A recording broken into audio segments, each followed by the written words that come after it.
The rain had followed Ethan Ward for miles, whispering against the windshield of his rented car like skeletal fingers dragging across glass.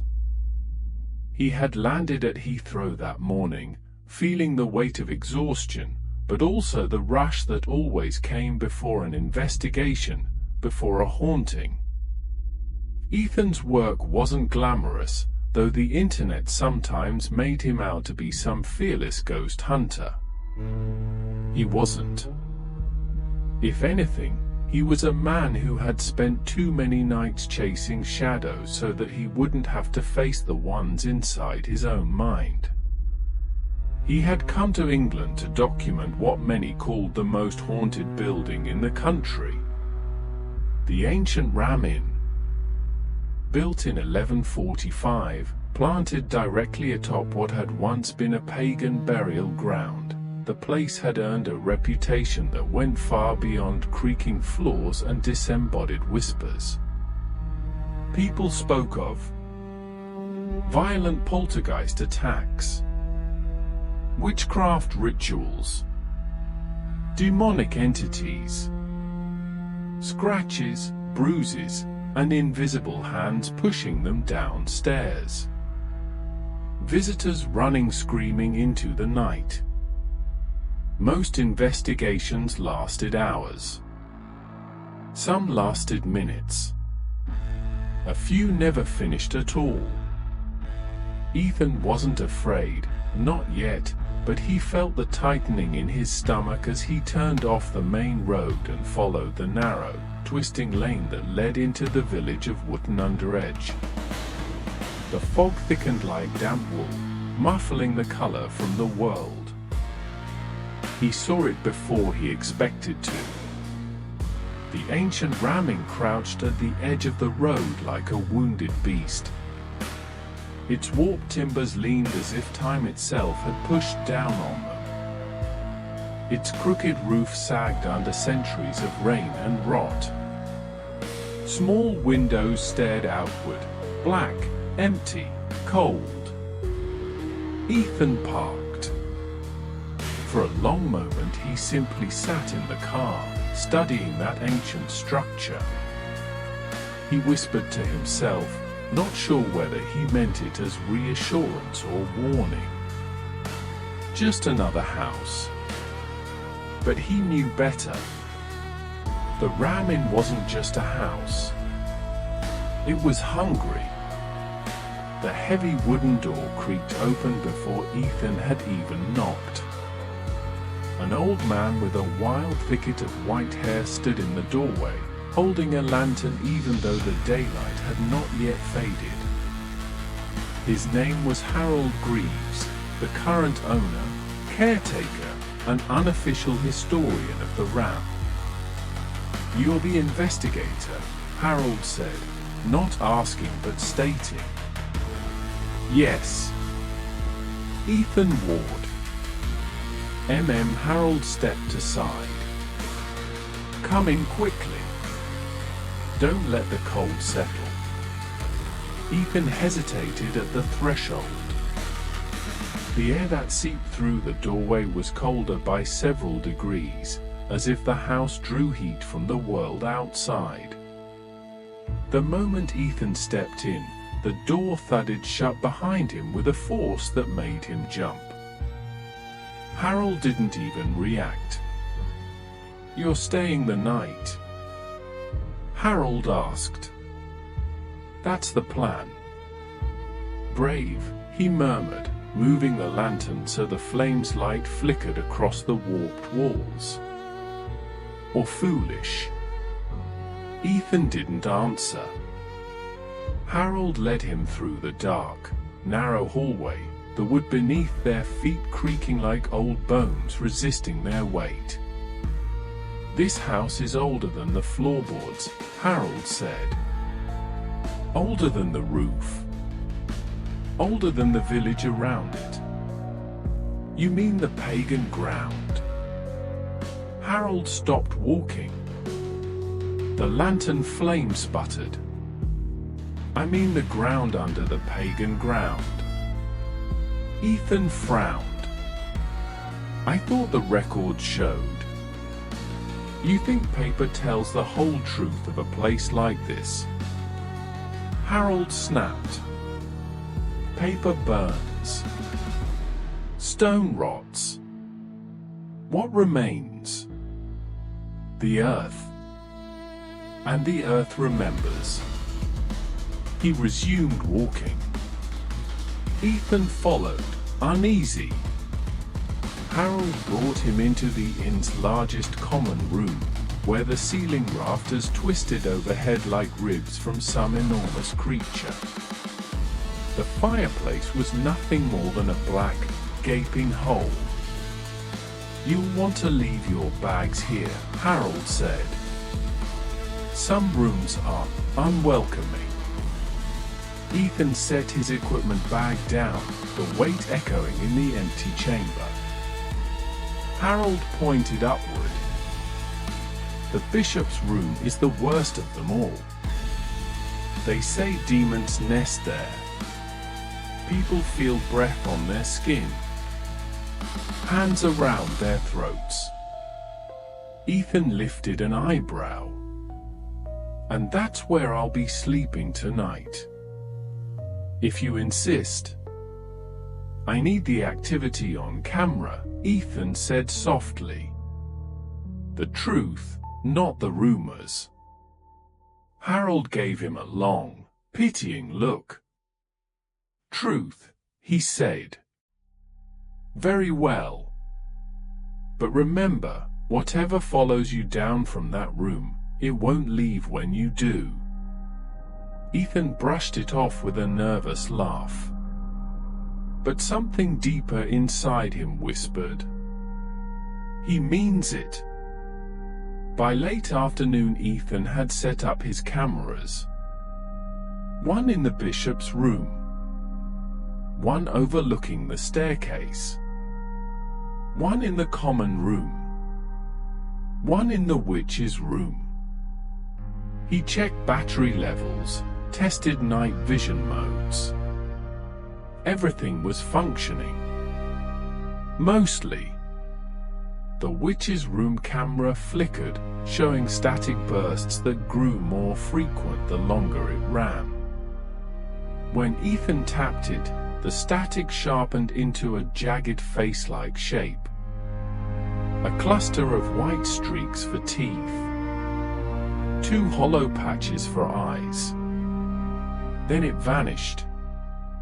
He replayed the footage, but the moment was gone. Glitch, he told himself. Just a glitch. But the equipment wasn't the only thing behaving strangely. Every time Ethan passed under a doorway, he felt something brush the back of his neck, light as cobwebs, but colder than ice. And the upstairs hallway always seemed a fraction darker than it should have been, even with the lights on. He could see the shadows clinging to corners, thick like oil. Harold watched him from time to time, standing silently at the foot of the stairs. "Has it started already?" Ethan asked. Harold didn't answer. Instead he whispered, "Don't bleed in this house." The warning made no sense. Not then. Not yet. Night fell early, swallowing the last of the weak winter light. By 8 p.m. the entire inn was wrapped in darkness so dense it felt physical. Ethan began his walkthrough, speaking into his handheld recorder. Investigation log, 8:13 p.m. Starting in the witch's room. Reports of, well, witches. Or at least one woman accused of witchcraft during the 1500s. Historical accounts vary. His voice sounded too loud. As he pushed open the door to the witch's room, the hinges screamed, the sound echoing weirdly, as if the room were larger than it appeared. It wasn't. It was small, claustrophobic, low ceiling, cracked plaster walls. A rope hung from a ceiling beam. Ethan's breath caught. He hadn't seen that before. "Harold," he called. No answer. He stepped closer. The rope was frayed, old, years old. Possibly centuries. Dark stains mottled the fibers. "Is this supposed to be here?" he whispered to himself. The moment he touched the rope, the room dropped in temperature so fast he could see his breath. The floorboards behind him creaked. Ethan spun around. Nothing. He exhaled shakily. "All right," he said aloud. "Let's try for an EVP." He set his recorder down on the table. "My name is Ethan Ward. If there's anyone here, any presence at all, can you communicate with me?" Silence. He waited. 30 seconds passed. Then, a soft knock on the wall. 3 knocks. Behind him. Ethan froze. He turned slowly. Another 3 knocks. But this time from the opposite wall. "Is that you trying to communicate?" Ethan managed. The knocks came again, closer this time. More insistent. As if something was creeping nearer with each set. Ethan stepped back. And then the rope swung. Not a gentle sway from a draft. A violent, deliberate swing as if someone had thrown their full weight into it. Ethan stumbled backward, tripped over the uneven floorboard, and hit the wall hard enough to knock the air from his lungs. Pain flared through his shoulder. And when he looked back up, a figure stood in the corner. Small. Thin. A woman. Hands bound behind her. Head tilted. A burlap sack covered her face. Ethan blinked. She was gone. He staggered to his feet and grabbed his recorder. His hands were shaking uncontrollably. "I'm leaving this room," he whispered into the device. As he stepped through the doorway, something whispered behind him. "Stay." By the time Ethan entered the bishop's room, the house had fallen completely silent, too silent. Even the wind outside had stopped. Reports said the bishop's room was the heart of the haunting. A place where demons crawled from the walls, where a bishop had once tried, and failed, to exorcise the house. Ethan set his night vision camera on the dresser across from the bed. He turned to leave. But the door slammed shut. Hard. Ethan grabbed the knob. It didn't move. He rattled it harder, panic swelling in his chest. "Harold," he shouted. "I'm locked in." Nothing. He backed away, breathing fast. "This is fine," he said aloud, pacing the room. "This is just an old house." The shadows in the far corner shifted. Ethan stopped moving. "Hello," he whispered. The shadows jerked again, like something crawling toward him. Ethan fumbled for his flashlight, hands trembling. He switched it on. The beam hit the floor and caught a hand. A hand. Small. Pale. Childlike. It gripped the floorboards. Another hand appeared. Then a face lifted into the beam. A girl. No older than 8. Her eyes were black, utterly black, like holes carved deep into her skull. She opened her mouth, but no sound came out. Only a widening of that impossible darkness. Ethan stumbled backward. "Get away from me!" The girl tilted her head sharply, as if listening to something behind Ethan. Then her mouth contorted into a grotesque smile. Her jaw cracked as it stretched wider. Ethan grabbed the door and yanked with everything he had. It flew open.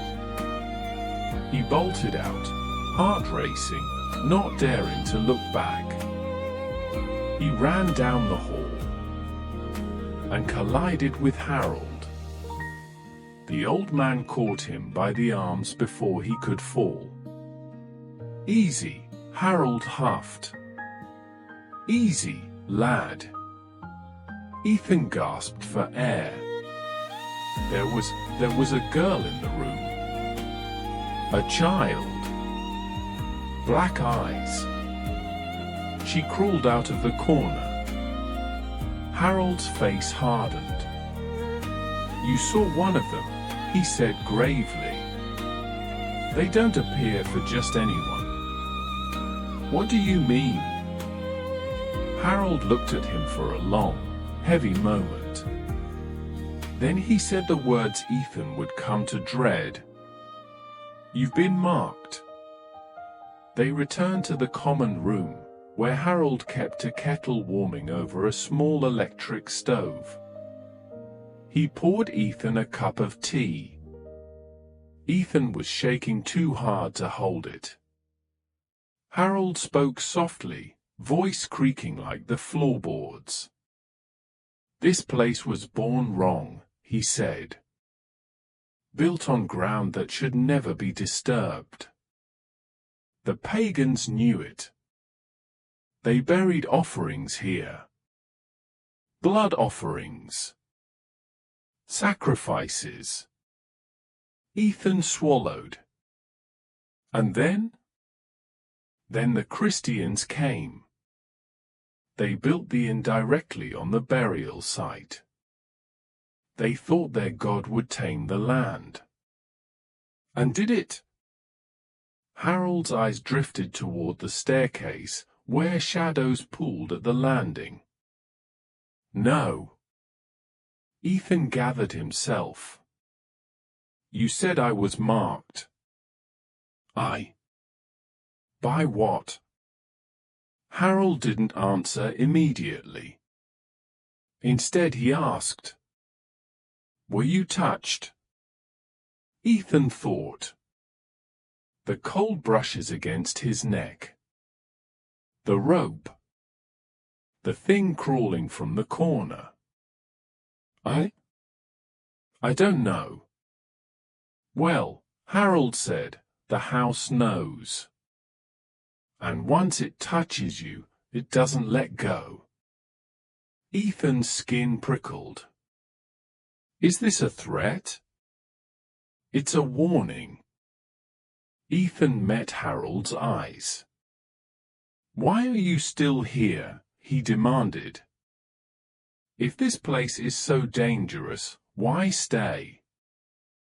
Harold smiled, a weary, miserable smile. "Because I can't leave either." Near midnight Ethan returned upstairs. He didn't want to. But he had to check his cameras. His equipment bag lay open where he'd left it. He knelt to grab a spare battery and felt a sudden sting along his forearm. He hissed in pain. He looked down. 3 long scratches streaked across his skin. Fresh. Bleeding. Damn it, he muttered. Then the whisper came, right behind him. Bleed. Ethan's breath hitched. He spun around, heart hammering. The hallway was empty. But his recorder, hanging from his belt, clearly picked up the voice. And another sound too. Breathing. Not his. Something behind him. Something close. Ethan felt a cold pressure on the back of his neck. As if a hand rested there. A child's hand. He jerked away, stumbling into the wall. The whisper came again. Don't run. It likes when you run. The next hours blurred together. Footsteps followed him down the halls. The air thickened, cold, metallic, like the taste of blood on the tongue. Every camera malfunctioned, battery draining faster than normal. Ethan paced the corridors, whispering into his recorder, trying to regain control. This is Ethan, time unknown, maybe around 1 a.m. Experiencing strong auditory activity. Visual hallucinations, or maybe not hallucinations. Something is here. Something aware. He reached the staircase. And froze. Something was crawling up the stairs. Not walking. Crawling. Its movements were jerky, unhuman. Hands slapping wood. Knees scraping hard enough to squeal against the steps. Ethan backed away slowly. The thing reached the landing. A boy. No older than 10. His head hung limply, chin touching his chest. His limbs bent at wrong angles, like a broken puppet. And his mouth. It was sewn shut. Black threads dug into grey, lifeless skin. The boy jerked once, twitching violently. Then he lifted his head. His eyes were gone. Only 2 black pits stared out. Ethan whispered, "Oh God." The boy reached a hand toward him. Ethan turned and ran. He didn't know where he was going until he reached it. The cellar door. Old. Iron hinges. Splintered wood. Harold had warned him earlier. Don't go down there. Not even in daylight. But Ethan wasn't thinking. He just needed distance from the thing on the stairs. He yanked the door open. Stale, damp air poured out, reeking of earth and something else, something sweet and rotten. The steps descended into darkness so complete it looked solid. Behind him, the sound of crawling began again. Closer. Ethan descended the stairs. 1, 2, 3. The door slammed shut above him. Hard. The black swallowed him whole. At first Ethan stood frozen on the steps, listening. The air wasn't still. It moved. Slowly. Like something breathing. He switched on his flashlight. Its beam cut through the darkness, illuminating stone walls so ancient they looked like they had grown there rather than been built. He stepped forward. Something crunched under his shoe. He froze. The beam dipped. Bones. Small, delicate bones. Children's bones. Ethan's stomach twisted. What the hell? The darkness shifted at the far end of the cellar. He raised the light and saw it. A mass of roots. Thick, gnarled, pulsing. They crawled along the stone like veins from some buried heart. The roots moved. Slowly. Rhythmically. Like breathing. And from within them. Faces. Human faces. Dozens of them. Pressed into the wood. Mouths frozen in silent screams. Eyes bulging beneath layers of hardened bark. Ethan stumbled backward, gagging. Then the whisper came. Join. The roots shivered. Something tore itself free. A shape, twisted, tall, skeletal, pulled from the mass like a nightmare being birthed. Its skin was bark. Its ribs protruded like branches. Its head was a skull of roots woven together. And its eyes burned with a dull, reddish glow. Ethan backed into the wall. The creature leaned close and whispered from a mouth that didn't move. Marked. A root shot toward him. Ethan ducked, the root slicing the wall behind him. He ran. He hit the staircase and scrambled upward, lungs burning. Something slammed the steps behind him. He didn't look. He reached the top. The door wouldn't move. He threw his shoulder into it. Again. Again. The wood cracked. And suddenly the door burst open. Harold yanked him through and slammed it shut. What were you thinking? Harold shouted. Ethan gasped, collapsing against the wall. Something's down there, he whispered. Harold's face went pale. It woke, then. Harold dragged him into the kitchen and bolted the door. Listen to me, Harold said, grabbing Ethan's face with both hands. This house isn't haunted. Hauntings fade. Spirits leave. But this thing feeds. On what? Ethan choked. Fear, Harold whispered. Blood. Pain. Children, especially. Hundreds of years ago, the pagan summoned something from the deep earth.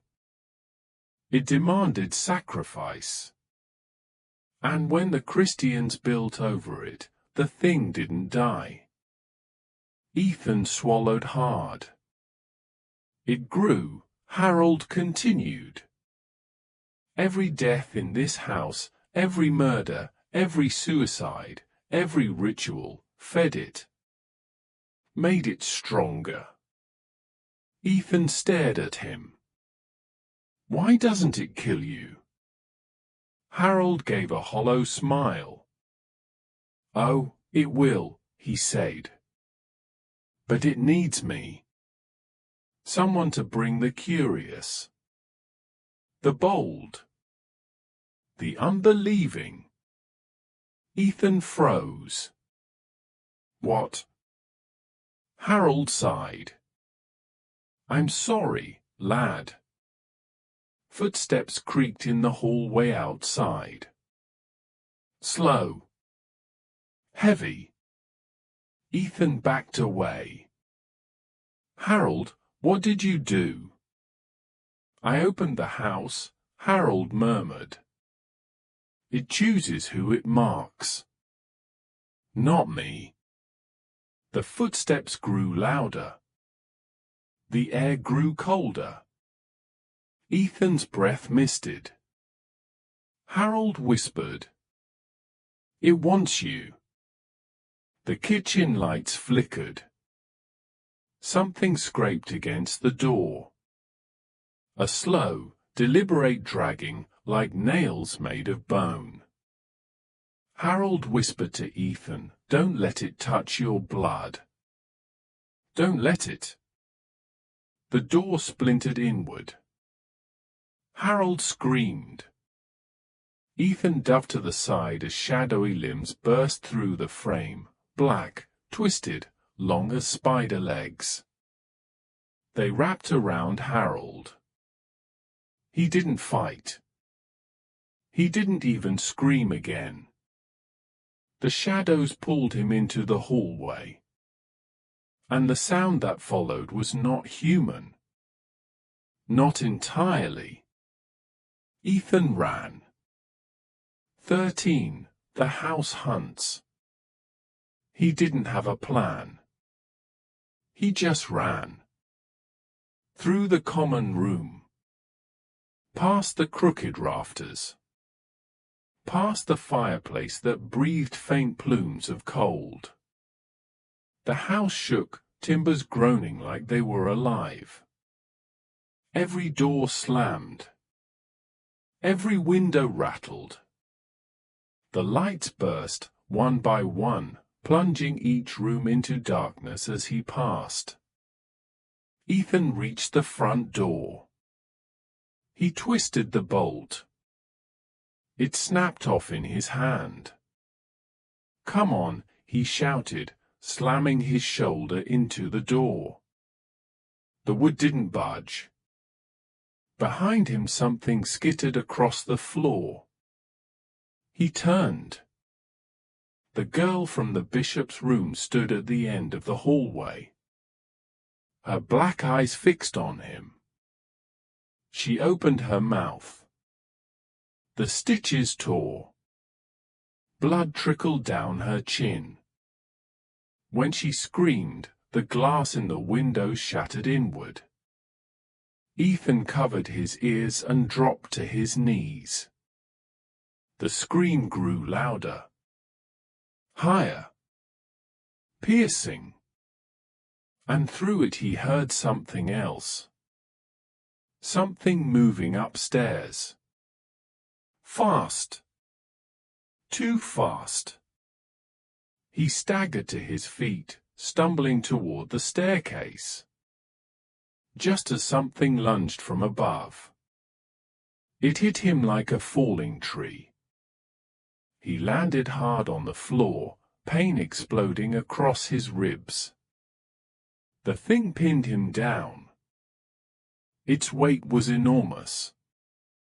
Ethan looked up and froze. It was the creature from the cellar. But now its form was clearer, no longer obscured by roots. It had a humanoid shape, but taller, limbs stretched unnaturally long, skin cracked like dried earth. Its mouth was a jagged tear running across its face, filled with splintered teeth carved from bone. Its voice whispered directly into his mind. Bleed. It dragged a claw across his shoulder, opening skin. Ethan screamed as warm blood soaked his shirt. The creature trembled with pleasure. Marked. It lowered its head toward the wound. Its mouth opened wider than bone should allow. Ethan grabbed a broken piece of the shattered door and shoved it upward into the creature's face. It recoiled, screeching, its voice like roots tearing through stone. Ethan scrambled up and ran. He ran blindly through the house, turning corners, slamming doors behind him. He didn't realize where he was going until he reached it. The bishop's room. The worst room in the house. The heart of the darkness. He burst inside and slammed the door shut. He knew it wouldn't stop the thing. Nothing would. The shadows in the room churned like ink in water. His night vision camera sat on the dresser, still recording. The little red light blinked steadily. Ethan stared into the lens, breathing hard. "My name is Ethan Ward," he said, voice shaking. "If anyone finds this, anyone sees this, do not enter the ancient Ram Inn. Burn it. Bury it. Seal it. Do not let it live." The door behind him creaked. Ethan turned slowly. The girl stood in the doorway. Her eyes were empty pits. Her stitched mouth hung open. She lifted her hand and pointed to the corner of the room. Ethan followed her gesture, and the creature stepped into view. It filled the entire corner. Bones cracking. Roots slithering beneath its skin. Its eyes glowing with hunger. Ethan backed away until his spine hit the wall. "No," he whispered. "No. No." The creature's limbs unfolded, reaching for him. "Join," it whispered. The sun rose over Wootton Under Edge. Harold sat outside the inn. He rocked gently in a wooden chair, staring at nothing. His clothes were torn and stained. His eyes were empty. Beside him, Ethan's rental car still waited. Engine cold. Key still inside. The inn door creaked open behind Harold. A small figure stepped outside. A boy. Black eyes. Sewn mouth. He placed a hand on Harold's shoulder. Harold whispered, "Another one for the house." The boy tilted his head. Harold continued rocking. The ancient Ram Inn stood silent. Content. Fed. Waiting for the next visitor.